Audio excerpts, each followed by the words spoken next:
Hello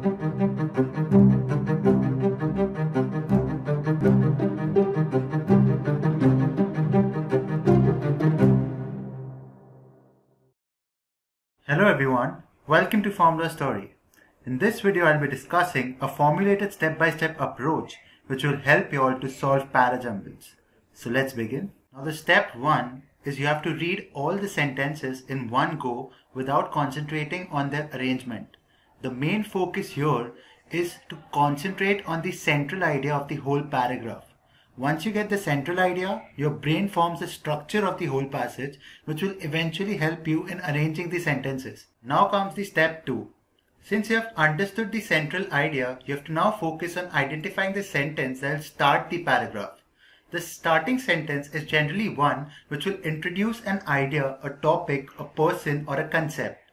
Since you have got the gist of the passage in the first step, you'll be able to identify the opening sentence.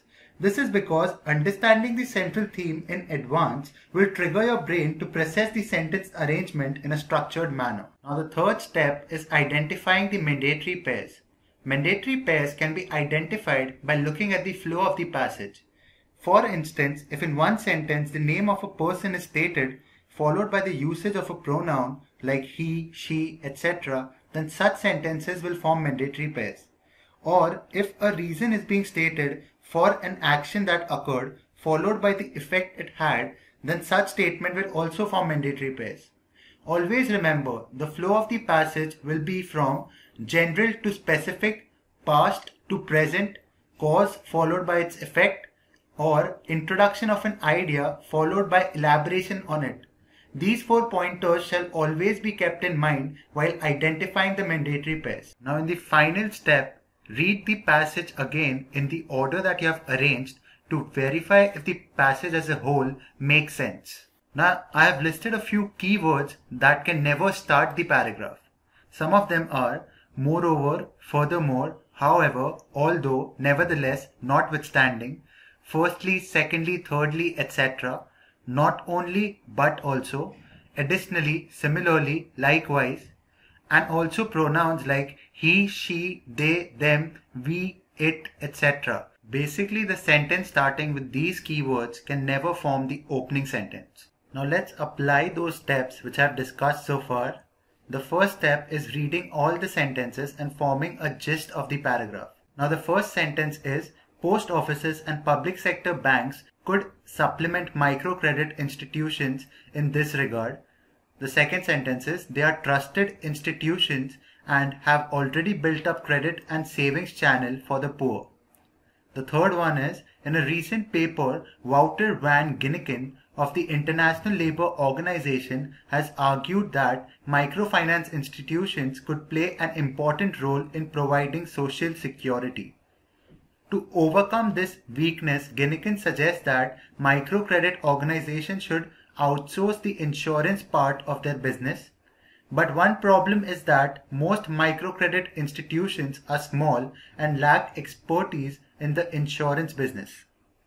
Now the whole gist of the paragraph is that it is talking about microfinance institutions, how these institutions are beneficial to people and what are the problems faced by them and how can those problems be solved.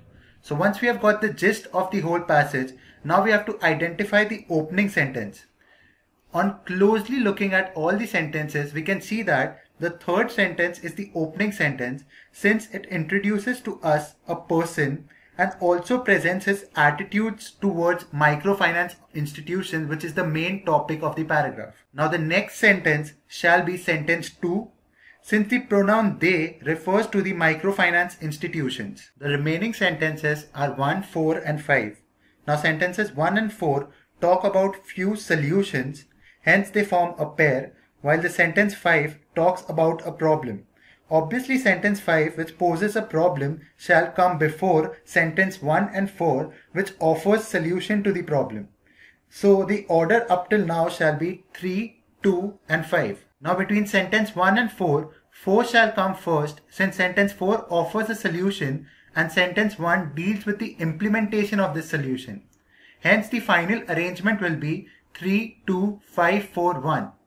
So as we saw in this example, that by following the steps mentioned, you all can easily solve ParaJumbles. All you have to do is first identify the gist of the whole paragraph, then identify the opening sentence, then identify a few mandatory pairs, after which start arranging the sentences and even verify in the end. So let's verify our arrangement, which is 3, 2, 5, 4, 1. By reading the thing again. The sentence 3 is, in a recent paper, Wouter van Ginneken of the International Labour Organization has argued that microfinance institutions could play an important role in providing social security. They are trusted institutions and have already built up credit and savings channel for the poor.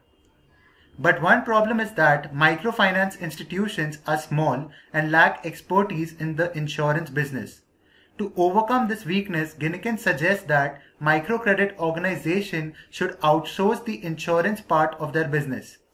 Post offices and public sector banks could implement microcredit institutions in this regard. So after reading our arrangement, we can see that it kind of makes sense. Hence, this is the proper arrangement.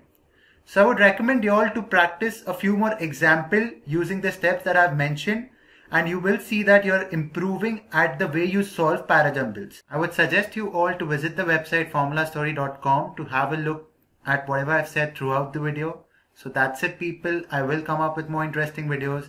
Till then, do like my video and subscribe to my channel, and also post your valuable feedback so that I can improve at my upcoming videos. Thank you.